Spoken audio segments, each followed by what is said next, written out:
शबनम 6 बजे तक रुकी। उसने वहां से जाने से पहले दोनों ने आपस में ये फैसला कर लिया उसके वहां से जाने से पहले दोनों ने आपस में ये फैसला कर लिया कि वो या मनोहर कभी उस होटल में कदम नहीं रखेंगे। वो हमेशा सार्वजनिक स्थल पर मिलेंगे ताकि विकास के पकड़े जाने पर वो लोग कह सकें कि उनकी तो विकास से इत्तेफाक से मुलाकात हो गई थी और उस मुलाकात से पहले उन्होंने विकास को कभी कहीं नहीं देखा था।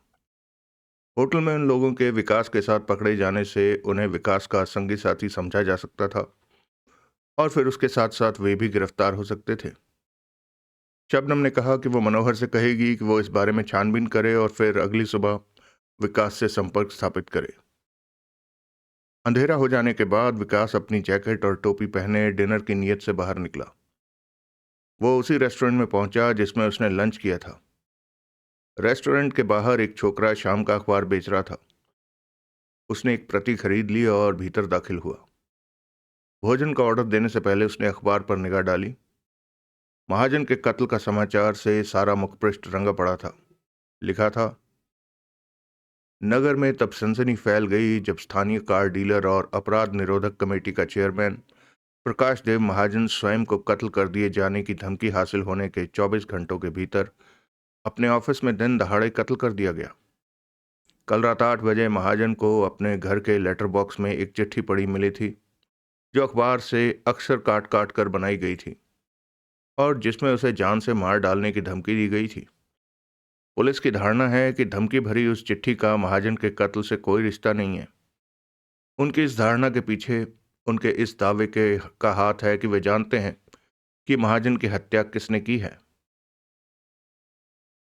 हत्या महाजन के रिचमंड स्टोर रोड हत्या महाजन के रिचमंड रोड स्थित ऑफिस में उस वक्त हुई बताई जाती है जब हतप्राण मेहतानी नाम के एक अन्य कार डीलर से टेलीफोन पर बात कर रहा था। मेहतानी ने दूसरे सिरे पर गोली चलने की आवाज साफ सुनी थी। उसी ने घटना की खबर पुलिस को दी थी और उन्हें कथित हत्यारे के बारे में बताया था। स्थानीय police chief DSP Rajeshwar Dayal का कहना है कि महाजन की हत्या एक ऐसे आदमी द्वारा की गई है जो एक बोगस चेक उसके सिर थोपने की कोशिश कर रहा था।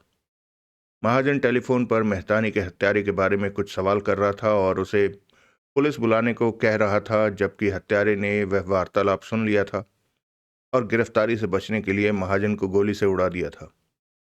पुलिस के अनुसार कथित हत्यारा विकास गुप्ता नाम का एक व्यक्ति था जो स्थानीय होटल रिवर व्यू में ठहरा हुआ था और हत्या के थोड़ा देर बाद तक वहां के कमरा नंबर 312 में मौजूद था। कथित हत्यारा होटल में पुलिस के पहुंचने से कुछ ही क्षण पहले बिना होटल का बिल अदा किए वहां से भाग खड़ा हुआ था। उसकी गिरफ्तारी के वारंट जारी कर दिए गए हैं। कथित हत्यारा लगभग 6.25 फुट कद का, लगभग 30 वर्ष आयु का एक बहुत ही आकर्षक व्यक्तित्व वाला नौजवान बताया जाता है। जब वह आखिरी बार देखा गया था तो उस समय वो एक हल्के भूरे रंग की गैबर्डीन का सूट पहने था और सफेद कमीज पर लाल रंग की प्लेन टाई लगाए हुए था। पुलिस का जनता से अनुरोध है कि अगर उस व्यक्ति को किसी ने कहीं देखा हो तो वो फौरन पुलिस को इत्तला दे। होटल रिवरव्यू के रजिस्ट्रेशन के रिकॉर्ड में से पुलिस को अभियुक्त का दिल्ली का एक पता मिला है, जहां से उसके बारे में छानबीन करने की खातिर दिल्ली पुलिस को पहले ही एक टेलीग्राम भेजी जा चुकी है। वैसे डीएसपी राजेश्वर दयाल का कहना है कि कथित हत्यारे ने अपना नाम पता जरूर गलत लिखवाया होगा, इसलिए दिल्ली पुलिस से कोई कारामद जानकारी हासिल होने की संभावना नहीं के बराबर है। डीएसपी राजेश्वर दयाल ने हमारे संवाददाता को बताया कि यह बात निश्चित है कि हतप्राण को पिछली शाम मिली कत्ल की धमकी का उसकी हत्या से कोई संबंध नहीं है। वह कत्ल की धमकी जरूर किसी शरारती और गैर जिम्मेदार आदमी का काम था। डीएसपी साहब को हमारे संवाददाता ने जब यह याद दिलाया कि महाजन का अपने जीवन काल में यह ख्याल था कि उसे मिली कत्ल की धमकी के पीछे बख्तावर सिंह का हाथ था, तो उन्होंने उस ख्याल को एकदम बचकाना और बेबुनियाद बताया। पुलिस ने आशा व्यक्त की है कि वो 48 घंटे के भीतर भीतर हत्यारे को गिरफ्तार कर लेंगे। विकास ने अखबार लपेटकर एक तरफ डाल दिया। डीएसपी के बयान से साफ जाहिर होता था कि पुलिस महाजन की हत्या को गैंग किलिंग मानना ही नहीं चाहती। प्रत्यक्षतः वे लोग विकास के ही पीछे पड़े रहने का इरादा रखते हैं।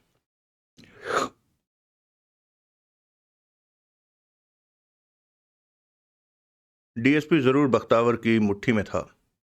तभी वो उसकी तरफ कोई उंगली नहीं उठने देना चाहता था। यानी कि पुलिस से इंसाफ हासिल होने की उम्मीद करना बेकार था। अगला दृश्य। अगली सुबह दोपहर तक विकास अपने होटल के कमरे में शबनम के टेलीफोन कॉल के इंतजार में बैठा रहा। अंत में दोपहर से थोड़ी देर बाद उसका फोन आया। देर से फोन करने के लिए माफी चाहती हूँ, वह बोली। लेकिन मैं क्या करती, मेरा मनोहर से अभी संपर्क हुआ। कुछ बात बनी? विकास ने आशापूर्ण स्वर में पूछा। पता नहीं, पिछली रात वो काफी जगह पूछताछ करता तो फिरा था। आज सुबह भी वो पुलिस हेडक्वार्टर का चक्कर लगाने गया था। अभी उसका फोन आया था कि वो तुम्हारे केस के ही सिलसिले में डेली एक्सप्रेस के एक रिपोर्टर के साथ लंच कर रहा है। उसने तुम्हें 2 बजे मिलने के लिए कहा है। कहाँ? बैंक स्ट्रीट के एक बार में। बार का नाम मुझे भूल गया, लेकिन उसने कहा था कि वहां एक ही बार है। मैं तलाश कर लूंगा। वक्त पर पहुंच जाना। जरूर। संबंध विच्छेद हो गया। विकास बैंक स्ट्रीट पहुंचा। बार तलाश करने में उसे कोई दिक्कत नहीं हुई। वो एक मध्यम वर्ग के लोगों का मामूली बार था। मनोहर उसे दरवाजे से ही बार काउंटर पर बैठा दिखाई दे गया। उस वक्त वो एक सूरत से बहुत ही ज़हीन लगने वाले चश्माधारी युवक से बात कर रहा था। विकास बार में दाखिल हुआ और काउंटर के सामने कोने के एक स्टूल पर बैठ गया। मनोहर ने एक बार उसकी तरफ देखा, फिर फौरन परे निगाह फिरा ली। बार टेंडर विकास के पास पहुंचा। विकास ने एक बियर का ऑर्डर दिया। फिर वो कान लगाकर चश्माधारी युवक और मनोहर में चल रहे वार्तालाप सुनने लगा। जनाब, मनोहर कह रहा था, आप मैथ्स के प्रोफेसर हैं तो मैं भी रिटायर्ड कर्नल हूं, इसलिए अनपढ़ या नासमझ नहीं माना जा सकता। आपको किसी ने नासमझ या अनपढ़ कहा भी नहीं है कर्नल साहब, चश्माधारी युवक बोला। मैंने सिर्फ इतना कहा है कि जो बात आप कह रहे हैं वो संभव नहीं हो सकती। वो सरासर संभव है। नहीं है। शर्त हो जाए इसी बात पर। कैसी शर्त? अगर मैं बात को साबित करके दिखाऊं तो मेरा विस्की का बिल आप अदा कर दीजिएगा, और अगर मैं ऐसा न कर सकूं तो आपका बिल मैं अदा करूंगा। मंजूर। अब बताइए, बात क्या थी? आप कह रहे थे कि आपके पास 2 सिक्के हैं। दोनों सिक्कों की वैल्यू को जोड़ 55 पैसे है, लेकिन उनमें से एक सिक्का 98 नहीं है। एग्जैक्टली यही कहा था मैंने। लेकिन मैं कहता हूं ऐसा नहीं हो सकता। अगर 2 सिक्कों की कीमत का जोड़ 55 पैसे है तो यह नहीं हो सकता कि उनमें से एक सिक्का 98 ना हो। लेकिन मैं कहता हूं कि ऐसा हो सकता है। हो सकता है तो बताइए कैसे हो सकता है? युवक चैलेंज भरे स्वर में बोला। इसी बात की तो शर्त है। बारटेंडर। मनोहर बारटेंडर से संबोधित हुआ। तुमने समस्या सुनी? जी हाँ, बारटेंडर बोला। जरा दोहराओ तो, क्या समस्या है? आप कहते हैं कि सिक्कों की कीमत का जोड़ 55 पैसे है, लेकिन उन दोनों सिक्कों में से एक सिक्का 98 नहीं है। आप कहते हैं ऐसा हो सकता है, प्रोफेसर साहब कहते हैं ऐसा नहीं हो सकता। शाबाश। अब बताओ शर्त क्या है? शर्त यह है कि जो हारेगा वो दूसरे का बिल अदा करेगा। गुड। तुम्हारा अपना क्या ख्याल है? ऐसा हो सकता है या ऐसा नहीं हो सकता? ऐसा नहीं हो सकता। कैसा नहीं हो सकता? कि 2 सिक्कों का जोड़ 55 पैसे हो और उनमें से एक 98 ना हो। तुम भी शर्त लगाना चाहते हो? बारटेंडर एक क्षण हिचकिचाया, फिर उसने इंकार में सिर हिला दिया। क्यों? जब तुम्हें गारंटी है ऐसा नहीं हो सकता तो शर्त लगाने में क्या हर्ज है? बारटेंडर ने उत्तर नहीं दिया।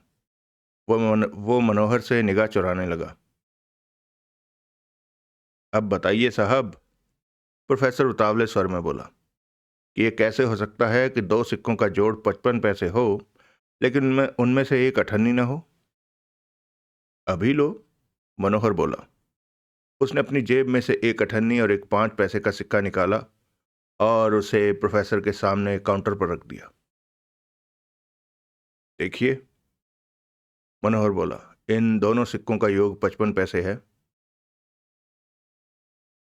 लेकिन आपने कहा था, प्रोफेसर ने बड़ी तीव्र स्वर में प्रतिवाद किया, कि इनमें से एक सिक्का अठन्नी नहीं है। ठीक ही तो कहा था। मनोहर 5 पैसे के सिक्के की ओर संकेत करता हुआ बोला, यह सिक्का अठन्नी नहीं है। लेकिन ये अठन्नी है। प्रोफेसर ने अठन्नी की ओर संकेत किया। होगी, मनोहर लापरवाही से बोला, लेकिन ये 5 का सिक्का अठन्नी नहीं है। अगर है तो बताओ। मैंने यही कहा था कि दोनों सिक्कों में से एक सिक्का अठन्नी नहीं है। यही मैं अब भी कह रहा हूं। मनोहर ने फिर 5 के सिक्के की ओर इशारा किया। यह सिक्का अठन्नी नहीं है। प्रोफेसर मुंह बाए कर्नल को देखता रहा। मनोहर ने दोनों सिक्के उठाकर जेब में रखे, काउंटर पर से विस्की का गिलास उठाकर खाली किया और स्टूल से उतरता हुआ बोला, thanks for the drinks professor साहब। बारटेंडर, मेरा विस्की का बिल साहब देंगे। प्रोफेसर के मुंह से बोल न फूटा। मनोहर बार से बाहर निकल गया। विकास ने जल्दी से अपनी बियर खत्म की, उसका बिल चुकाया और फिर वो भी वहां से विदा हो गया। मनोहर उससे कोई 20 कदम आगे फुटपाथ पर जा रहा था। विकास अपने दोनों हाथ जैकेट की जेबों में धंसाए सिर झुकाए उसके पीछे हो लिया। मनोहर बस स्टैंड पर पहुंचा। बस स्टैंड के साइबान के नीचे बनी बेंच पर वो बैठ गया। उसने अपनी जेब से एक अखबार निकाला और उसे खोलकर पढ़ने लगा। कुछ क्षण बाद विकास भी वहां पहुंचा। वो जाकर उसकी बगल में बैठ गया। एक वर्का देना, विकास बोला। मनोहर ने अखबार के बीच का हिस्सा उसे दे दिया। विकास ने अखबार खोलकर अपने चेहरे के सामने कर लिया और धीरे से पूछा, चश्मे को कितने की थूक लगाई खलीफा? ज्यादा की नहीं, सिर्फ 4 पैक की। बाज नहीं आते अपना कमाल दिखाने से। प्रैक्टिस बनी रहनी चाहिए बेटा। कुछ पता लगा? ज्यादा तो नहीं, लेकिन अखबार में छपे से तो ज्यादा पता लगा ही। ऐसी आजकल सत्य कथा मार्का पत्रिकाओं का बड़ा बोलबाला है, और ऐसी पत्रिकाओं की लता मंगेशकर है मनोहर कहानियां। मैंने अपने आप को मनोहर कहानियों का प्रतिनिधि बताया तो हर कोई मेरी मदद करने को व्यग्र दिखाई देने लगा। पुलिस वाले भी मेरे साथ बड़ी मोहब्बत से पेश आए। हर कोई मुझे यह संकेत देने लगा कि अगर महाजन के कत्ल की खबर के साथ मनोहर कहानियां में उसकी तस्वीर भी छप जाए तो उसे बहुत खुशी होगी। इंसानी फितरत है ये, हर कोई पब्लिसिटी चाहता है। तुम बताओ, पता क्या लगा? विकास ने पूछा। पहले तो यही पता लगा कि हर कोई तुम्हें ही हत्यारा समझ रहा है। पुलिस तो ये समझेगी ही। पुलिस ही नहीं, हर कोई मेरे भाई, हर कोई। प्रेस रिपोर्टर तक का भी, जो कि बख्तावर सिंह के गैंग के खिलाफ हैं, यही ख्याल है कि हत्यारे तुम ही हो। वैसे अगर इस मामले में बख्तावर सिंह की टांग घसीटी जा सकती तो वो लोग बहुत खुश होते, लेकिन वो भी क्या करें? तुम्हारे खिलाफ सबूत हैं ही बहुत तगड़े। हम्म। विनोदपुरी नाम के डेली एक्सप्रेस के जिस रिपोर्टर के साथ मैंने आज लंच किया था, उसने मुझे एक उम्मीद अफजा बात बताई है। वो कहता है कि महाजन को जो कत्ल की धमकी मिली थी, उसके पीछे निश्चय ही बख्तावर सिंह का हाथ था। अखबार में वो लोग ये बात इतने धड़ल्ले से नहीं छाप सकते। वो केवल महाजन का ही हवाला दे सकते हैं कि उसकी ऐसी धारणा थी कि उसको मिली धमकी के पीछे बख्तावर सिंह का हाथ था। लेकिन हकीकत यही है। वो रिपोर्टर कहता है कि वैसी धमकी किसी को देना बख्तावर सिंह की फितरत से मेल भी खाता है। उसका कहना है कि अगर महाजन का काम तुमने पहले ही न कर दिया होता तो बख्तावर सिंह ने आने वाले दिनों में बहुत जल्द अपनी धमकी पर खरा उतर कर दिखा देना था। वो शर्तिया महाजन का खून करवा देता। हम्म। पुलिस से क्या जाना तुमने? पुलिस से मालूम हुआ है कि घातक गोली एक 45 कैलिबर की भारी मॉर्जर रिवॉल्वर से चलाई गई थी। रिवॉल्वर घटनास्थल से बरामद नहीं हुई है और क्लॉक रूम के दरवाजे के भीतर की तरफ से तुम्हारी उंगलियों के बड़े साफ सुथरे नुमाइश में रखने के काबिल निशान उठाए गए हैं। ओह, वो तब बने होंगे जब मैं दरवाजे के साथ कान लगाए खड़ा था। मैंने दरवाजे का हैंडल तो दोनों तरफ से पोंछा था, लेकिन दरवाजे को भूल गया था। लेकिन उन उंगलियों के निशान का उन्होंने मिलान कहाँ से किया? दिल्ली से तुम्हारे रिकॉर्ड की फोटोकॉपी आ गई है। उसके मुताबिक तुम उत्तर भारत के बहुत बड़े ठग हो और कई राज्यों की पुलिस तुम्हें अंदर करवाने की कोशिश कर रही है। रिकॉर्ड के मुताबिक तुम 17 बार गिरफ्तार हो चुके हो, लेकिन एक बार भी तुम्हें सजा नहीं हो सकी। बख्तावर सिंह का कोई ठिया ठिकाना है? विकास ने पूछा। हाँ, जहाँ आरा रोड पर एक मधुबन नाम का बार है, वही बख्तावर सिंह का हेडक्वार्टर बताया जाता है। एक मजेदार बात यह सुनने में आई है कि बख्तावर सिंह उस इलाके का स्थानीय म्युनिसिपल म्युनिसिपल कमेटी का मेंबर भी है। क्या कहने, यानी कि वो रक्षक भी है और भक्षक भी। यही समझ लो। बख्तावर सिंह का जैसा बखान मैंने सुना है, उससे ऐसा तो नहीं लगता कि कत्ल वो खुद करता हो। वो क्यों करेगा? ऐसे कामों के लिए तो उसने चेले चांटे पाले हुए हैं। खलीफा, ये पता लगाने की कोशिश करो कि उसका चीफ एग्जीक्यूशनर कौन है। यानी कि अगर महाजन का कत्ल बख्तावर के गैंग का काम होता तो कत्ल किसने किया होता? मैं मालूम करने की कोशिश करूंगा। तुम मुझे एक बात बताओ। क्या? तुम बख्तावर जैसे शक्तिशाली आदमी से सीधे ही भिड़ने की फिराक में तो नहीं हो? अगर ऐसा करोगे तो तुम्हारा काम हो जाएगा। बख्तावर के आदमी तुम्हें मार डालेंगे। अगर मैं ऐसा नहीं करूंगा तो कानून मुझे मार डालेगा। मुझे तो पिस्तौल की गोली और फांसी के फंदे दोनों अपनी आंखों के सामने नाचते दिखाई दे रहे हैं। ये बात तो है, मनोहर हमदर्दी भरे स्वर में बोला। अब आगे सिलसिला कैसे चलेगा? विकास ने पूछा। मैंने आज रात को विनोदपुरी नामक उस प्रेस रिपोर्टर को डिनर पर बुलाया है। अगर मुझे कोई नई बात मालूम हुई तो मैं तुम्हारे होटल में तुम्हें फोन करूंगा। ठीक है, और तकलीफ के लिए शुक्रिया। मैं जानता हूं कि ये बातें तुम्हारे अपने काम में अड़ंगा लगा रही हैं, लेकिन छोड़ो। ये काम मैं किसी गैर के लिए नहीं कर रहा हूं, अपने एक रिश्तेदार के लिए कर रहा हूं। रिश्तेदार? हाँ, चोर चोर मौसेरे भाई, भूल गए? ओह। वो वार्तालाप वहीं समाप्त हो गया। विकास ने मनोहर का अखबार उसे वापस किया और उठ खड़ा हुआ। फिर वो पूर्वतः जेबों में हाथ धसाए और सिर झुकाए चलता हुआ वहां से विदा हो गया। अगला दृश्य। रात 9 बजे मनोहर का फोन आया। कुछ मालूम हुआ? विकास ने व्यग्र स्वर में पूछा। हाँ, मालूम हुआ है कि वैसे तो बख्तावर सिंह ने कई जल्लाद पाले हुए हैं, लेकिन जो उनमें से टॉप का जल्लाद है, तुम्हारे शब्दों में चीफ एग्जीक्यूशनर है, उसका नाम अमीरी लाल है। मेरे प्रेस रिपोर्टर मित्र का कहना है कि महाजन जैसे महत्वपूर्ण आदमी का कत्ल करने का काम अमीरी लाल के अलावा किसी और को नहीं सौंपा जा सकता था। उसका हुलिया वगैरह? वो शक्ल से ही बड़ा खूंखार लगने वाला आदमी है। उसकी सबसे बड़ी पहचान यह है कि उसके दाएं गाल पर कान से लेकर ठोड़ी तक एक सिले हुए जख्म का निशान है, जिसे वो हर वक्त टटोलता रहता है। ये पट्टा पाया कहाँ जाता है?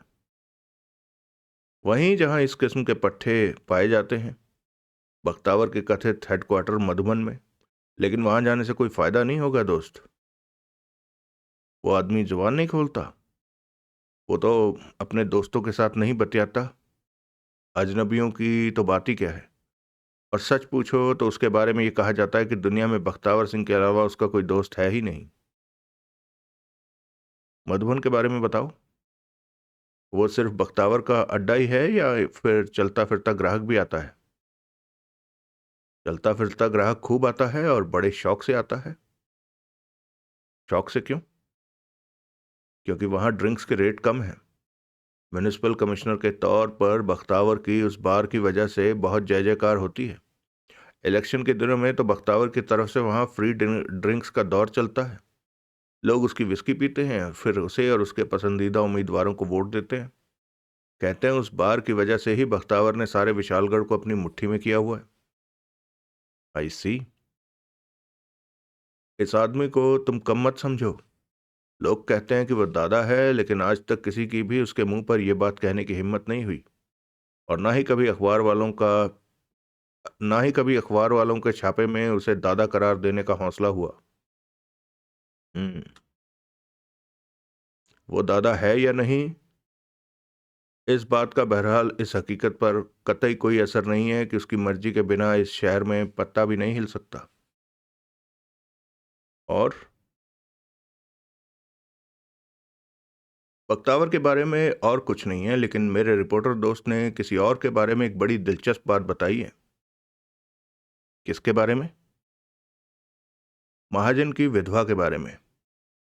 सुना है वो महाजन से उम्र में 20-25 साल छोटी है और हाहाकार करा देने वाली खूबसूरती की मालिक है। मुझे मालूम है। तुम्हें कैसे मालूम है? मैं उससे मिल चुका हूं। ओह, फिर तो तुम्हें यह भी मालूम होगा कि वो औरत चरित्र की अच्छी नहीं। ये मालूम नहीं था। साफ साफ हिंदुस्तानी में कहा जाए तो बदमाश है वो। जरा सी कोशिश से कोई भी उसे अपने साथ लेटने के लिए तैयार कर सकता है। यह भी सुनने में आया है कि महाजन को इन बातों की भनक थी और वो अपनी बीवी के कारनामों से तंग आया हुआ था। सुना है उसने उसे तलाक देने का फैसला लिया हुआ था और उसकी चरित्रहीनता सिद्ध करने वाले सबूत जुटाने के लिए उसने किसी प्राइवेट डिटेक्टिव को भी अपनी बीवी के पीछे लगाया हुआ था। कहने की जरूरत नहीं है कि अगर वो अपनी बीवी को बेवफा और चरित्रहीन साबित करके तलाक लेता तो बीवी का कोई हर्जा खर्चा दे अदा करने की जिम्मेदारी उस पर आयद न होती। विकास, अगर एक मिनट के लिए मान लिया जाए कि बख्तावर सिंह सच बोल रहा है कि महाजन के कत्ल से उसका कोई रिश्ता नहीं, तो क्या ये नहीं हो सकता कि कत्ल महाजन की बीवी ने करवाया हो और वो उस धमकी भरी चिट्ठी की वजह से कत्ल को बख्तावर गैंग का काम साबित करने की कोशिश कर रही हो? तो नैना ने कत्ल किससे करवाया होगा? ये बीवी का नाम है। हाँ, उसने कत्ल किससे करवाया होगा? नगर के सारे गुंडे बदमाशों को तो बख्तावर की सरपरस्ती हासिल है। अगर सुनैना ने किसी से कत्ल करवाया होता तो ये बात क्या बख्तावर से छुपी रहती? तो फिर क्या खुद किया होगा? ये भी नहीं हो सकता। वो तो मेरे सामने ही वहां से चली गई थी। वो लौट आई होगी। और फिर 45 कैलिबर की भारी रिवॉल्वर औरतों का हथियार नहीं होता। ये सब मैं नहीं जानता। मैं केवल इतना जानता हूं कि हत्या का सबसे बड़ा उद्देश्य सिर्फ बीवी के पास है। ये कि महाजन उसे तलाक देने वाला था। ये भी, और इससे ज्यादा तगड़ा उद्देश्य और भी। और क्या? महाजन 20-22 लाख की असामी बताया जाता है। उसकी मौत के बाद वही उसकी वारिस है। विकास को योगिता महाजन का ख्याल आया। वो भी तो अपने बाप की जायदाद की वारिस थी। लेकिन फिर भी सुनैना के पास कत्ल का उद्देश्य कम तगड़ा नहीं था। उसे महाजन की आधी दौलत मिलती तो भी उसकी चांदी थी। कोई और बात? विकास रिसीवर में बोला। बस तुम बताओ, अब तुम्हारा क्या इरादा है? सबसे पहले तो मधुबन जाने का ही इरादा है। तुम्हारा वहां अकेले जाना ठीक होगा? मेरा वहां अकेले जाना ही ठीक होगा। अच्छी बात है, जैसा तुम मुनासिब समझो। संबंध विच्छेद हो गया। अगला दृश्य। विकास जहां आरा रोड पहुंचा, वहां पहचान लिए जाने की उसे कोई विशेष चिंता नहीं थी। अब तक उसका मौजूदा पहरावा कई इम्तिहान पर पास कर चुका था। ऊपर से उस रोज उसने शेव नहीं की थी, जिसकी वजह से अब उसकी सूरत उसके पहरावे से ज्यादा मेल खाने लगी थी। अब कद काट के अलावा अखबार में छपे हुलिये वाली कोई बात बाकी नहीं थी उसमें। अब वो कोई ड्राइवर लगता था और ट्रक ड्राइवरों के उस शहर में भरमार थी। 10 बजे के करीब वो मधुबन में दाखिल हुआ। वो एक विशाल हाथ था जो जिसके एक कोने वो एक विशाल हॉल था जिसके एक कोने में लंबा बार काउंटर था और हॉल में काफी मेजें लगी हुई थी। बार में उस वक्त काफी भीड़ थी और खूब शोर शराबा मचा हुआ था। एक लंबे तगड़े व्यक्ति के गिर्द लोगों की विशेष भीड़ लगी हुई थी। वहां मौजूद लोगों के मुकाबले में वो अच्छे कपड़े पहने था और देखने में बहुत रोब और दबदबे वाला मालूम होता था। लोग उसके मुंह से निकली हर बात को बड़े गौर से सुन रहे थे और रह रहकर बड़े फरमाइशी ठहाके लगा रहे थे। विकास को समझते देर नहीं लगी कि उस आदमी के गिर्द बैठे सभी व्यक्ति उसके चमचे थे।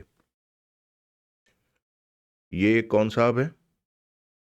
विकास ने उस आदमी की तरफ इशारा करके एक वेटर से पूछा। अरे, वेटर बोला, बख्तावर सिंह को नहीं जानते? शहर में नए आए हो क्या? विकास तुरंत वेटर से परे हट गया। तो ये था बख्तावर सिंह। फिर वो सारे हॉल में फिर गया। उसे कहीं भी अमीरी लाल के हुलिया वाला वो आदमी दिखाई न दिया। विकास बार काउंटर पर लौट आया। वो एक स्टूल पर बैठ गया। उसने बार टेंडर से विस्की का एक पैग हासिल किया, फिर एक सिगरेट सुलगा लिया और अमीरी लाल के वहां प्रकट होने की प्रतीक्षा करने लगा। बार की रौनक से लग रहा था कि वो अभी 2-3 घंटे और बंद नहीं होने वाला। उस दौरान अमीरी लाल वहां पहुंच सकता था। आधे घंटे में उसने विस्की का पहला पैग खत्म किया। उसने बार में नया पैग हासिल किया। उस दौरान उसने देखा कि भीड़ घटने के स्थान पर और बढ़ गई थी। उसने यह भी नोट किया कि बख्तावर सिंह अपने चमचों के झुंड में से एकाएक कहीं गायब हो गया था। लेकिन क्योंकि झुंड फिर भी नहीं टूटा था, इससे लगता था कि वह फिर वहीं लौट कर आने वाला था। तभी बार के भीतर एक नए आदमी ने कदम रखा। विकास ने फौरन पहचान लिया कि वो अमीरी लाल था, बख्तावर सिंह का चीफ एग्जीक्यूशनर। उसके दाएं गाल पर कान से लेकर ठोड़ी तक बना सिले हुए जख्म का निशान उसकी सूरत में एक अजीब सी क्रूरता और विभत्सता पैदा कर रहा था। कुछ लोगों ने अभी अमीरी लाल का अभिवादन किया, लेकिन उसने उनकी तरफ कोई विशेष ध्यान नहीं दिया। विकास को ऐसा नहीं लगा। ना ही उसके चेहरे पर किसी प्रकार के विनोद के भाव आए। भीड़ में से गुजरता, एक उंगली से अपने गाल के जख्म को टटोलता वो सीधा बार पहुंचा और इत्तेफाक से विकास की बगल के खाली स्टूल पर आकर बैठ गया। उसने बार टेंडर को विस्की का आदेश दिया। आज बड़ी भीड़ है यहाँ, विकास सहज भाव से बोला। अमीरी लाल ने गर्दन घुमाकर उसकी तरफ देखा। यहाँ हमेशा ही भीड़ होती है, वो बड़े भावहीन स्वर में बोला। बार टेंडर ने उसके सामने विस्की और सोडा रखा। अमीरी लाल ने विस्की में विस्की जितना ही सोडा मिलाया और उसे एक ही घूंट में पी गया। यहाँ ड्रिंक्स इतनी सस्ती है, विकास फिर बोला, कि मुझे लगता है कि शहर के और किसी बार में तो कोई जाता ही नहीं होगा। अमीरी लाल ने उत्तर नहीं दिया। विकास ने अपना विस्की का गिलास खाली किया और बोला, एक एक ड्रिंक मेरी तरफ से हो जाए। अमीरी लाल ने फिर गर्दन उसकी तरफ घुमाई। उसके माथे पर बल पड़ गए। क्यों? वो बोला। क्या हर्ज है? विकास सहज भाव से बोला। यहाँ मैंने कई बार बख्तावर सिंह की तरफ से मिल रही फ्री विस्की पी है। आज सोच रहा हूँ कि यहाँ कभी मुझे भी तो किसी को विस्की पिलानी चाहिए। बख्तावर सिंह को ही क्यों नहीं पिलाते हो? यहीं कहीं होगा वो। तुम तो गुरु बात को किसी और ही रंग में ले गए। मैंने तो सिर्फ पीने वालों में स्थापित एक भाईचारे की नीयत से ऐसा कहा था। अगर तुम्हें मेरी ड्रिंक कबूल नहीं तो ना सही। अमीरी लाल कई क्षण उसे देखता रहा। मंगाओ, अंत में वो बोला। विकास ने विस्की के 2 बड़े पैग मंगवाए। चीयर्स। चीयर्स, अमीरी लाल भी बोला। दोनों ने गिलास होंठों से लगाए। तुम यहाँ नए मालूम होते हो? कुछ क्षण बाद अमीरी लाल बोला। नया ही समझो, सिर्फ 1 महीने से इस शहर में हूं। लेकिन तुमने कैसे जाना? यहाँ के पुराने आने वाले होते तो तुम्हें मालूम होता कि मुझे यहाँ कोई ड्रिंक नहीं पेश करता। क्यों? क्योंकि लोग मुझसे डरते हैं। वो किस लिए? क्योंकि मैं अमीरी लाल हूं, वो बोला। उसके स्वर में आक्रोश और अभिमान का एक अजीब सा पुट था। विकास के चेहरे पर कोई भाव ना आता पाकर वो बोला, लगता है मेरा नाम तुमने कभी नहीं सुना। नहीं सुना। तभी तो। उसने अपना विस्की का गिलास खाली कर दिया। विकास ने उसके लिए नए पैक का ऑर्डर किया। अमीरी लाल ने एतराज नहीं किया। मैं तो तुमसे नहीं डरता, विकास बोला। क्या? अमीरीलाल एकाएक कहर भरे स्वर में बोला। मेरा मतलब है, विकास जल्दी से बोला, जबकि मैंने तुम्हारा कुछ नहीं बिगाड़ा तो मैं तुमसे डरूं क्यों? मेरी तुम्हारे से कोई रंजिश नहीं, कोई अदावत नहीं, तुम्हारे रास्ते में आने की मेरी कोई नीयत नहीं, तो फिर मैं क्यों डरूं? मैं तो यारी दोस्ती में विश्वास रखने वाला एक ऐसा सीधा साधा आदमी हूं जो इसलिए तुम्हारी तरफ दोस्ती का हाथ बढ़ा रहा है क्योंकि वो अकेले अकेले विस्की पीने में विस्की का लुत्फ नहीं उठा पाता। अमीरीलाल कुछ क्षण उसकी बात पर विचार करता रहा, फिर उसके होंठों पर एक हल्की सी मुस्कुराहट प्रकट हुई। जाहिर था कि विकास की बात उसे जच गई थी। विकास समझ गया कि वो आदमी भी साथ का तलबगार था। हर कोई क्योंकि उससे डरता था, इसलिए जाहिर था कि कोई उसके पास भी नहीं फटकता था। वो आदमी आदतन नहीं मजबूरन तन्हा था। दोनों के गिलास खाली हुए तो अमीरीलाल ने जिद करके अगले राउंड का खुद ऑर्डर किया। विकास की विस्की पीने की इच्छा भी नहीं थी, लेकिन वो अपने स्वार्थवश विस्की झेल रहा था। चौथे पैक के बाद अमीरीलाल चहकने लगा और वह विकास को तरह तरह की बातें और गंदे चुटकुले सुनाने लगा।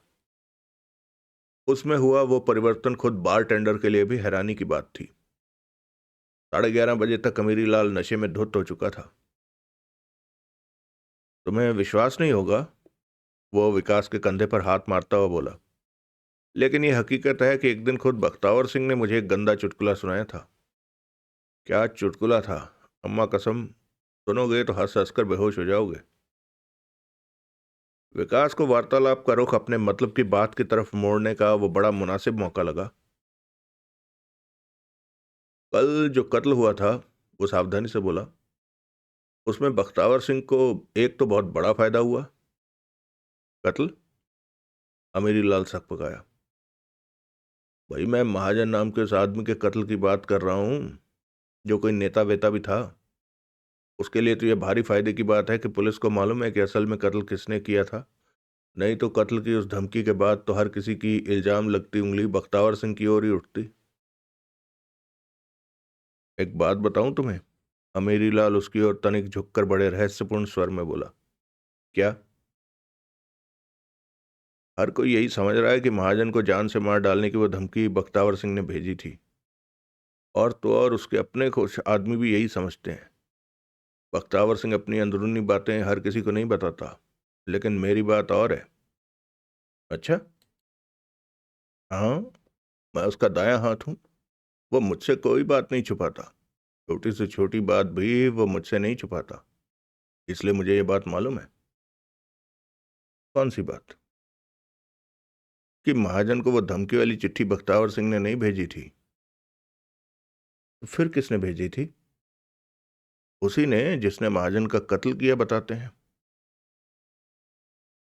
तुम्हारा मतलब कि वही आदमी जो महाजन के सिर बोगस चेक थोपने की कोशिश कर रहा था?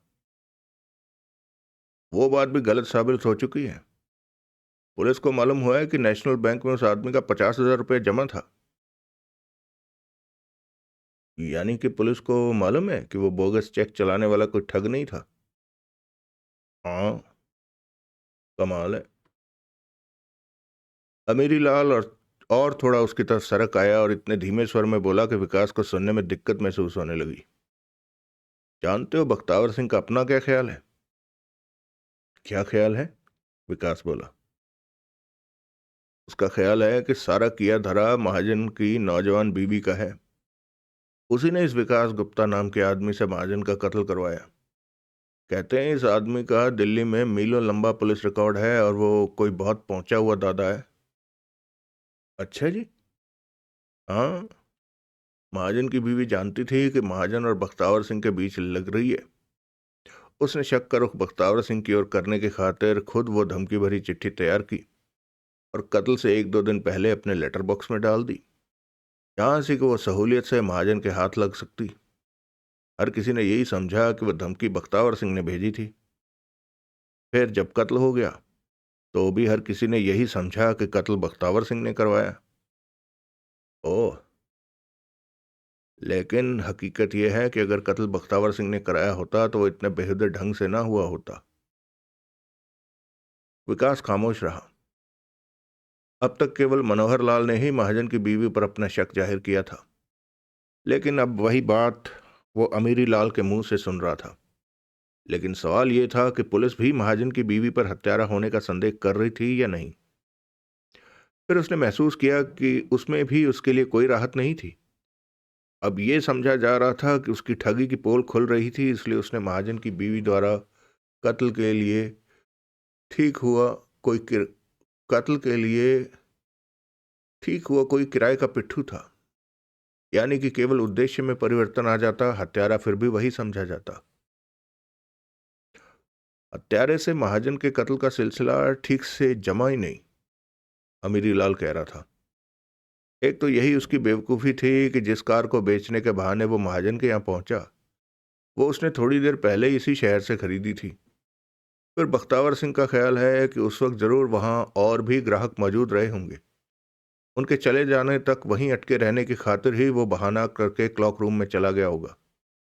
लेकिन तब तक महाजन को उस पर शक हो चुका था। उसने वहां फोन खड़का दिया जहां से कि वो कार खरीद कर लाया था।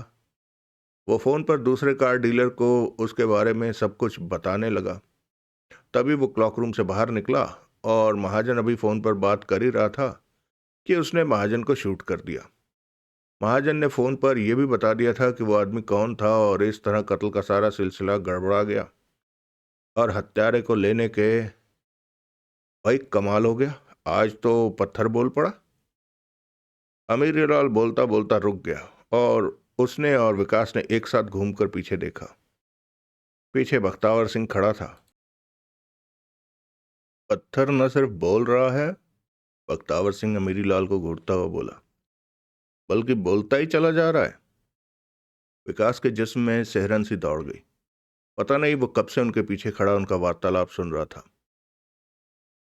अमीरीलाल स्टूल से उतर पड़ा। उसने खिसियाए भाव से अपने बॉस का अभिवादन किया। ये कौन है? बख्तावर सिंह विकास को देखता हुआ बोला। ये ये अमीरीलाल बोला, मेरा दोस्त है। दोस्त तो हुआ, नाम क्या है इसका? शिव कुमार। अमीरीलाल के बोलने से पहले विकास बोल पड़ा। अमीरीलाल को उसने अपना कोई नाम बताया ही नहीं था। शिव कुमार। उससे हाथ मिलाने का उपक्रम करने के स्थान पर उसका कंधा थपथपाता हुआ बख्तावर सिंह बोला, अमीरीलाल का दोस्त। क्या पुड़िया दी थी तुमने इसे? पुड़िया? जो ये इतना चहक रहा था। कुछ नहीं, मैंने कोई पुड़िया नहीं दी इसे। यूं ही हल्की फुल्की बातचीत चल रही थी, कोई खास बात तो। तुम्हें मैंने पहले कभी यहाँ नहीं देखा। आया तो मैं बहुत बार हूँ यहाँ, आपकी फ्री ड्रिंक्स का आनंद भी ले चुका हूँ। लेकिन फिर भी क्योंकि अपेक्षाकृत यहाँ नया हूँ, इसलिए आपका ध्यान मेरी तरफ कभी गया नहीं। काम क्या करते हो? ट्रक ड्राइवर हूँ। यहीं इसी शहर में? जी हाँ। कौन सी कंपनी में? बार में दाखिल होने से पहले उसी सड़क पर विकास ने एक जगह सबरवाल ट्रांसपोर्ट कंपनी का बोर्ड लगा देखा था। सबरवाल ट्रांसपोर्ट कंपनी में? उसने वही नाम दोहरा दिया। बख्तावर सिंह बोला। फिर उसने चुटकी बजाकर बार टेंडर का ध्यान अपनी तरफ आकर्षित किया और बोला, अमीरीलाल और इसके दोस्त को मेरी तरफ से ड्रिंक्स दो। उसने विकास का कंधा एक बार फिर थपथपाया और वहां से आगे बढ़ गया। विकास की जान में जान आ गई। उसके बाद फिर उसने दोबारा महाजन के कत्ल का जिक्र छेड़ने की कोशिश नहीं की। जो वो जानना चाहता था जान चुका था। अगर अमीरीलाल जानबूझकर झूठ नहीं बोल रहा था, जानबूझकर झूठ बोल पाने की स्थिति में हालांकि वो था नहीं, तो बख्तावर सिंह ने केवल महाजन का कत्ल नहीं करवाया था, बल्कि वो कत्ल की धमकी वाली चिट्ठी भी महाजन को उसने नहीं भिजवाई थी। अमीरीलाल ने नशे में याद तक नहीं अमीरीलाल को नशे में याद तक नहीं रहा था कि वार्तालाप किस विषय पर हो रहा था। उसने विकास को एक नया चुटकुला सुनाना शुरू कर दिया। अपने नए जाम की चुस्कियां लेता वो बड़े सब्र के साथ उसका चुटकुला सुनता रहा। चुटकुला समाप्त होते ही वो उठता और बोला, मैं चलता हूँ, कल जरा जल्दी रवाना होना है काम के लिए। अमीरीलाल ने गर्दन उठाकर बार के पीछे की दीवार पर लगी क्लॉक पर निगाह डाली। वो बड़ी कठिनाई से घड़ी पर अपनी निगाह फोकस कर पा रहा था। अरे, हड़बड़ा कर बोला, 12 बज गए? मैं चलता हूँ। तुम किधर जाओगे? सुभाष रोड, विकास अनिच्छापूर्ण स्वर में बोला। मेरे पास मोटरसाइकिल है, वो बोला। चलो, तुम्हें वहां उतारता चलूंगा। मैं चला जाऊंगा गुरु, तुम तकलीफ मत करो। अरे चलो, तकलीफ कैसी, मुझे भी उधर ही जाना है। अच्छी बात है। अमेरीलाल इतना नशे में था कि विकास सोच रहा था कि वो मोटरसाइकिल चला भी पाएगा या नहीं। दोनों दरवाजे की तरफ बढ़े। रास्ते में वो फिर बख्तावर सिंह से टकरा गए। चल दिए, वो बोला। अभी तो बार खुला है।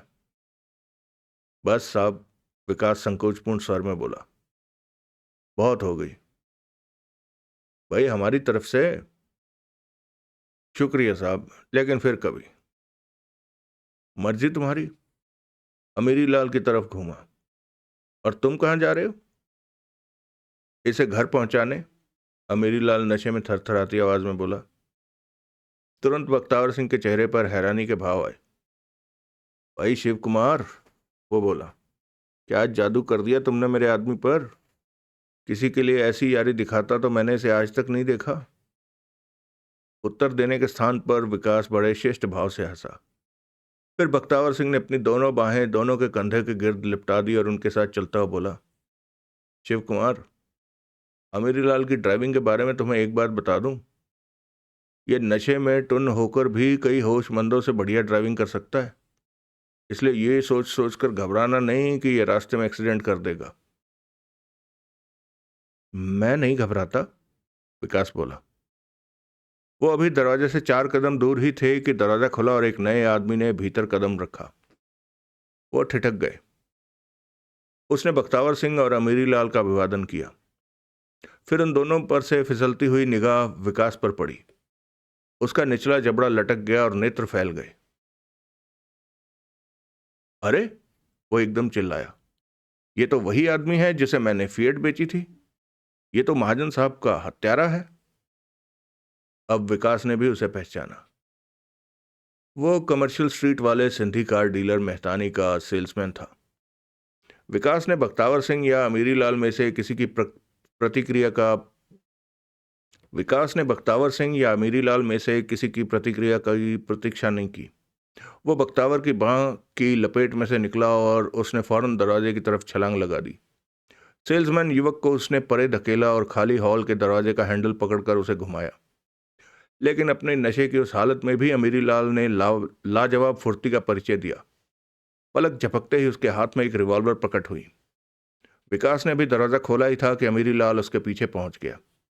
उसने रिवॉल्वर की नाल की तरफ से पकड़कर उसकी मूठ का एक भरपूर प्रहार विकास की खोपड़ी पर किया। विकास का सिर घूम गया, उसके घुटने मुड़ गए। विकास अधखुले दरवाजे से जा टकराया। दरवाजा उसके माथे के धक्के से दोबारा बंद हो गया। उसने अपने दोनों हाथ सामने फैलाकर बंद दरवाजे का सहारा ले लिया और फिर घूमते सिर को काबू में करने की कोशिश करने लगा। उसने बख्तावर सिंह को दहाड़ कर कुछ कहते सुना। फिर उसकी एक बांह बख्तावर सिंह और दूसरी अमीरीलाल ने थामी और उन्होंने उसे एक झटके से उठाकर उसके पैरों पर खड़ा किया। तुम, बख्तावर सिंह मेहतानी के सेल्समैन से बोला। क्या नाम है तुम्हारा? राजेंद्र, वो बोला। राजेंद्र, जाकर बार में विस्की पियो, मेरी तरफ से। इस बारे में तुम्हारी जबान से कोई लफ्ज ना निकले। मैं तुमसे बाद में बात करूंगा, समझ गए? राजेंद्र ने सहमति में सिर हिलाया। जाओ। वो बार की तरफ लपका। फिर बख्तावर सिंह और अमीरीलाल उसे लगभग घसीटते हुए सीढ़ियों की तरफ ले चले। विकास का सिर अभी भी झंझना रहा था और उसे अपनी टांगें अपना वजन संभाल सकने में सक्षम नहीं मालूम हो रही थी। वो दोनों उसे धकेलते घसीटते ऊपर की मंजिल पर ले गए। वहां वे उसे एक अंधियारे गलियारे में ले चले गए। फिर एकाएक उसे बड़े जोर के से सामने को धकेल दिया। वो एक दरवाजे से टकराया जो उसके जिस्म के वजन से खुल गया था। वो खुले दरवाजे के भीतर अंधेरे में कहीं जाकर गिरा। तभी वहां रोशनी फैल गई। विकास कराहता हुआ उठकर अपने पैरों पर खड़ा होने की कोशिश करने लगा। उसकी आंखें एकाएक वहां रोशनियों से चौंधिया रही थी और सिर अभी भी चक्कर खा रहा था। बड़ी मुश्किल से वो अपने आप पर काबू कर पाया। उसने अपने चारों तरफ निगाह घुमाई। वो एक दफ्तरनुमा कमरा था। विकास ने समीप पड़ी एक कुर्सी से अपने झूमते जिस्म को सहारा दिया और फिर उसी पर ढेर हो गया। बख्तावर सिंह ने ऑफिस का दरवाजा भीतर से बंद कर लिया। अमीरी लाल के हाथ में उसने एक 45 कैलिबर की रिवॉल्वर देखी। रिवॉल्वर उसी की तरफ तनी हुई थी और वो खा जाने वाली निगाहों से उसकी तरफ देख रहा था। वो अब नशे में तो कतई नहीं लग रहा था। तुम मुझे फूंक दे रहे थे? वो नफरत भरे स्वर में बोला। तुम मेरी जुबान खलवाने के लिए मुझसे यारी दिखा रहे थे?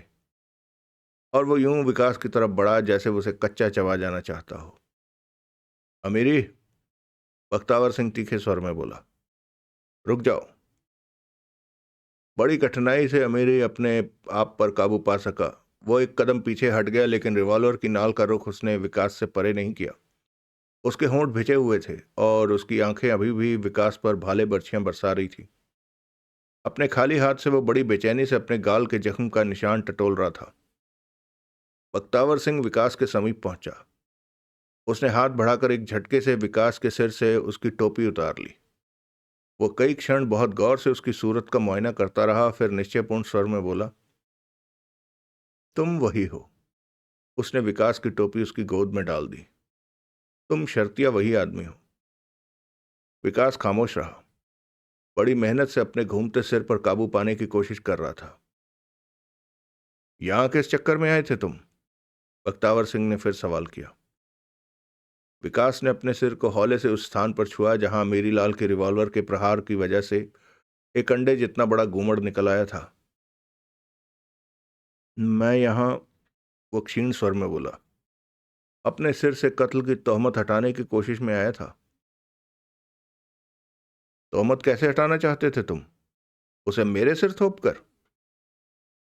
नहीं, विकास कठिन स्वर में बोला, मैं सिर्फ अपनी खाल बचाने की फिराक में हूं। बंदा नवाज, मैंने महाजन का कत्ल नहीं किया। जिस वक्त घातक गोली चली उस वक्त मैं क्लॉक रूम में था।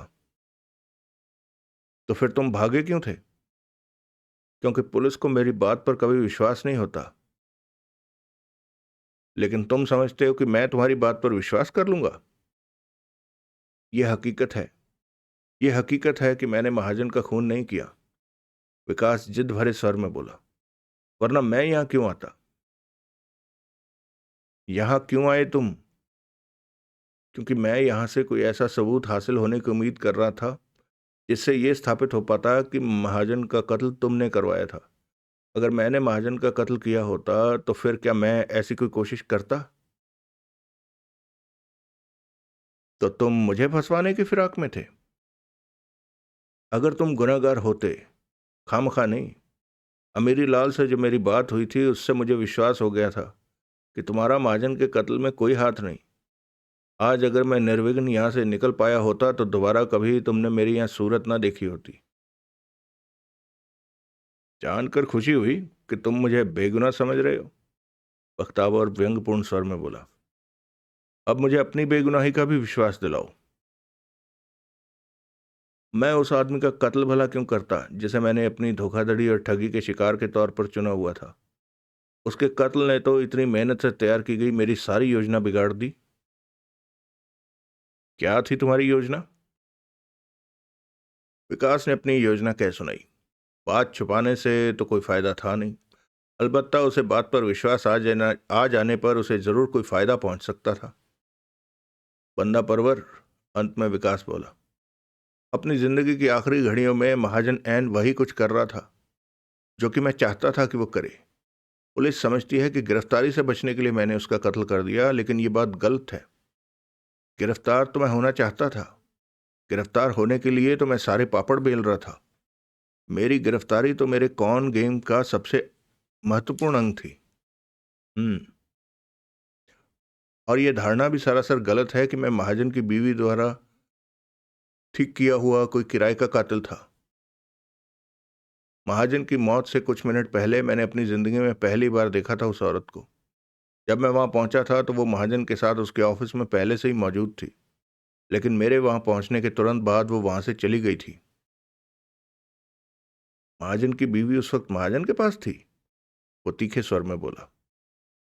हाँ, लेकिन वो मेरे सामने ही वहां से चली गई थी। लेकिन पुलिस को तो उसने ये बयान दिया है कि हत्या वाले दिन उसने अपने घर से बाहर कदम भी नहीं रखा था। अच्छा। हाँ, ये बात अखबार में तो नहीं छपी। मैं बख्तावर सिंह हूं, वो बड़े दबंग स्वर में बोला। मुझे जानकारी हासिल करने के लिए अखबार का मोहताज नहीं होना पड़ता। जो जानकारी मैं चाहता हूं वो हमेशा मुझे सीधे हासिल होती है। अखबार में तो कई बातें नहीं छपती। वो ठिठका। उसने अमीरी लाल की तरफ देखा और बोला, अमीरी, हो सकता है ये आदमी सच बोल रहा हो सकता है कि सुनैना ने महाजन के कत्ल का सामान खुद ही किया हो। ये बेचारा तो बदकिस्मती से ही कत्ल के लफड़े में फंस गया मालूम होता है। अमीरी लाल ने कोई उत्तर नहीं दिया। वो अभी भी खा जाने वाली निगाहों से उसे घूर रहा था। हो सकता नहीं बंदा नवाज, विकास व्यग्र स्वर में बोला। मैं बोल ही सच रहा हूं। मैं ठग हूं, हत्यारा नहीं। मेरा खून खराबे से क्या मतलब? मेरा पिस्तौल तमंचों से क्या काम? तुम ठीक कह रहे हो, बख्तावर सिंह सोचता हुआ बोला। मैं जानता हूं तुम्हारे धंधे के लोग खून खराबे से बचने की हमेशा कोशिश करते हैं। लेकिन एक बात है दोस्त। क्या? अगर मुझे तुम्हारी बेगुनाही पर विश्वास हो सकता है तो हो सकता है पुलिस को भी हो जाए। विकास ने उलझनपूर्ण भाव से उसकी ओर देखा। अगर ऐसा हो गया तो फिर मेरा क्या होगा? बख्तावर सहज स्वर में बोला। अभी तो हर कोई तुम्हें अपराधी समझ रहा है, लेकिन तब तो फिर हर कोई इस कत्ल के लिए मुझे जिम्मेदार ठहराने की कोशिश करने लगेगा।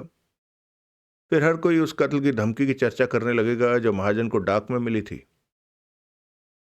लेकिन पुलिस महाजन की बीवी पर भी तो शक कर सकती है। शक ही कर सकती है मेरे भाई, लेकिन कुछ साबित करने के लिए उन्हें दांतों पसीना आ जाएंगे।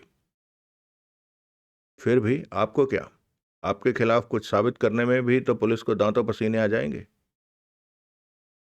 यहाँ की पुलिस तो मेरे खिलाफ ऐसी कोशिश करने से भी डरेगी, लेकिन अखबार वाले मेरा ढोल पीटकर मुझे इस सिलसिले में बदनाम करने से बाज नहीं आएंगे।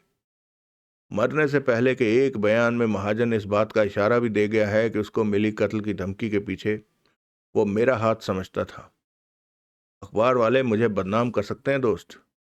इस संदर्भ में वो पुलिस पर भी इल्जाम लगा सकते हैं कि पुलिस जानबूझकर मुझे प्रोटेक्ट करने की कोशिश कर रही है।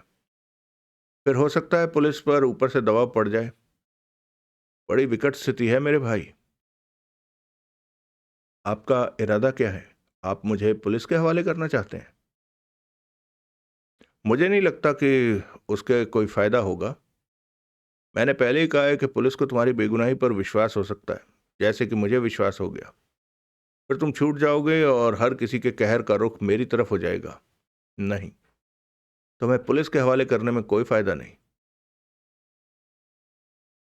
किसे कोई फायदा नहीं? मुझे। लेकिन मुझे तो फायदा है। मुझे तुम्हारे फायदे से क्या मतलब मेरे दोस्त? तो तो फिर आप क्या चाहते हैं? बख्तावर सिंह ने उत्तर नहीं दिया। वह कई क्षण विचारपूर्ण मुद्रा बनाए विकास के सामने खड़ा रहा।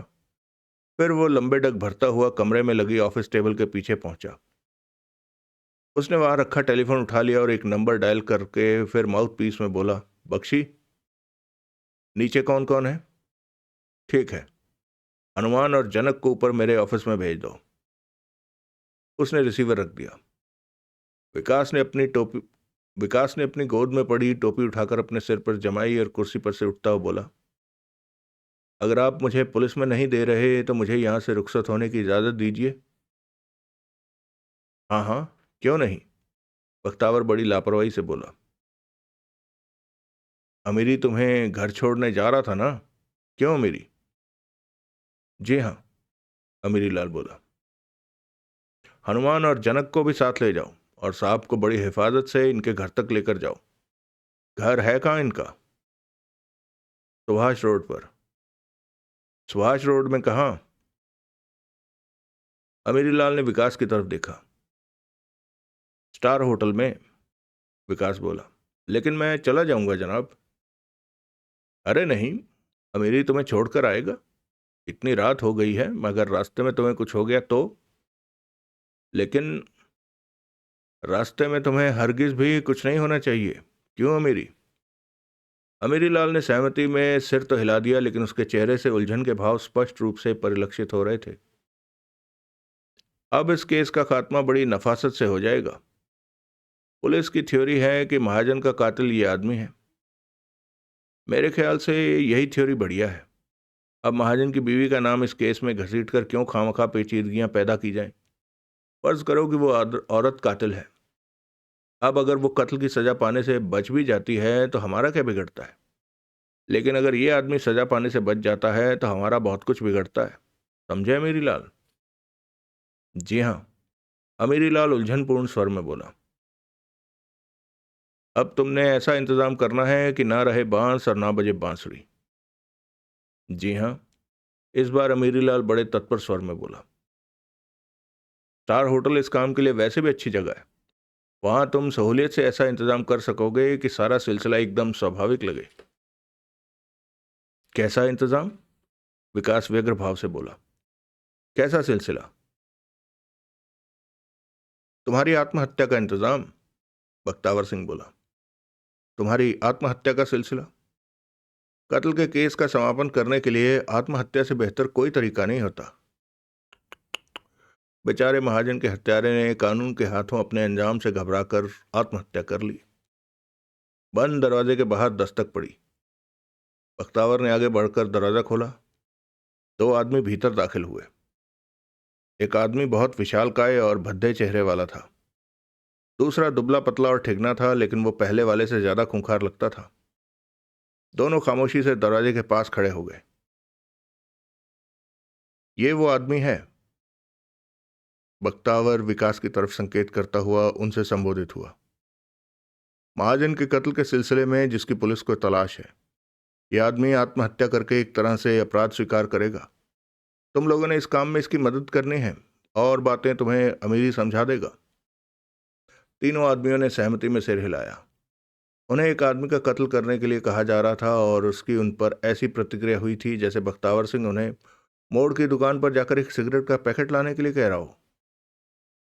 चलो, अमीरी लाल अपने रिवॉल्वर की नाल से दरवाजे की तरफ इशारा करता हुआ विकास से बोला। वो लोग आगे पीछे एक कतार में बाहर निकले। सबसे आगे मोटा, पीछे दुबला, फिर विकास और फिर अमीरी लाल। उसने रिवॉल्वर वाला हाथ अपनी जेब में डाल लिया था, लेकिन रिवॉल्वर पर से हाथ हटाया नहीं था। सबसे पीछे बख्तावर सिंह था। नीचे बार बंद हो चुका था। दो बारमैन गिलास साफ कर रहे थे और काउंटर रगड़ रहे थे।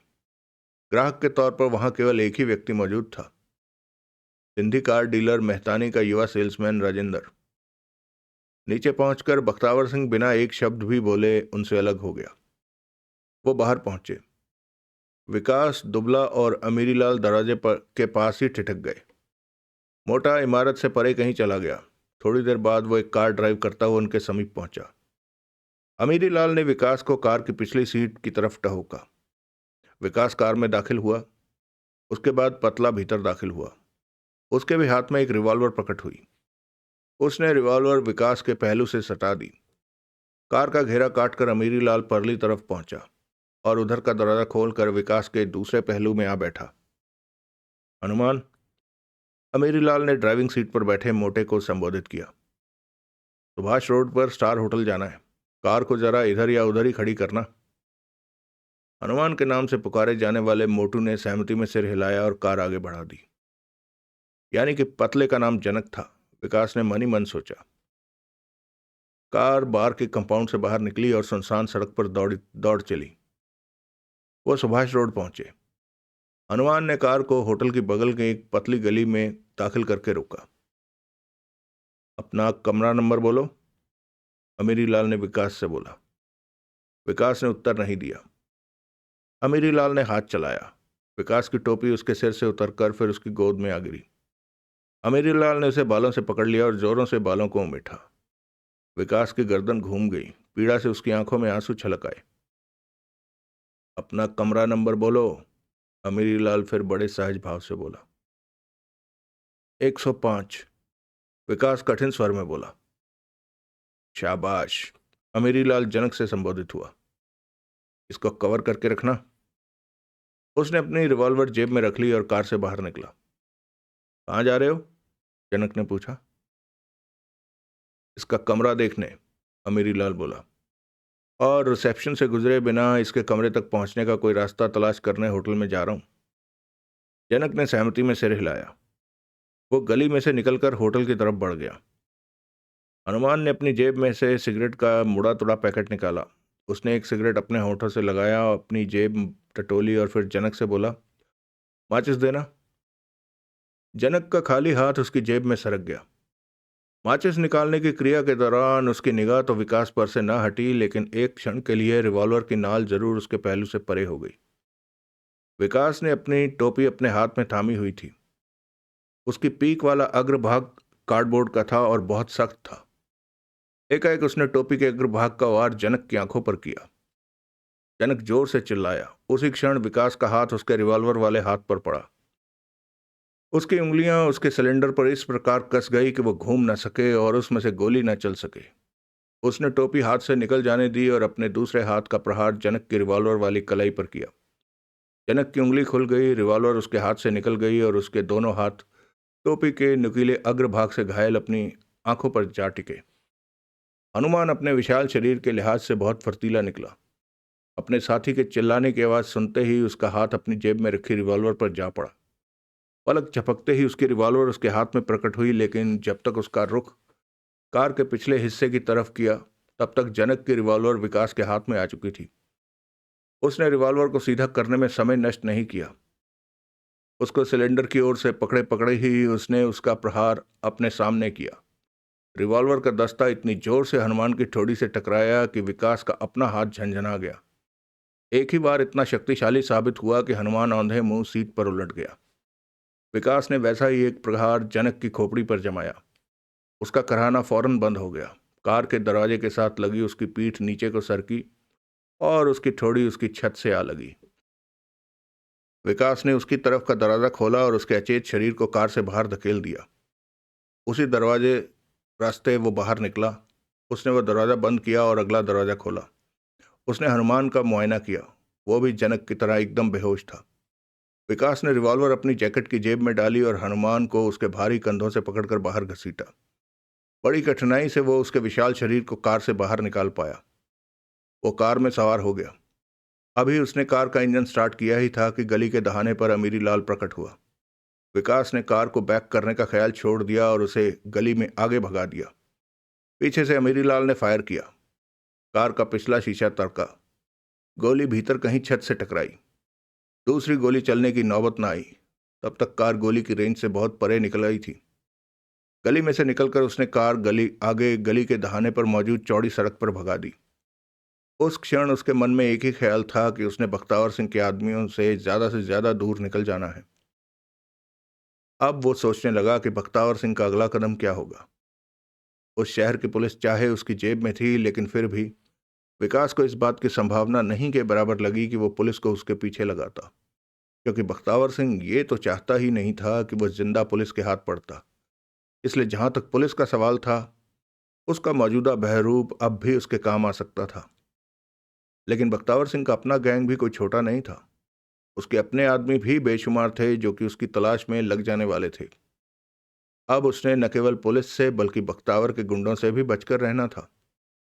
जिस कार में वो सवार था वो भी उसे फंसवा सकती थी। अब सबसे पहले तो उसने उस कार से ही पीछा छुड़ाना था।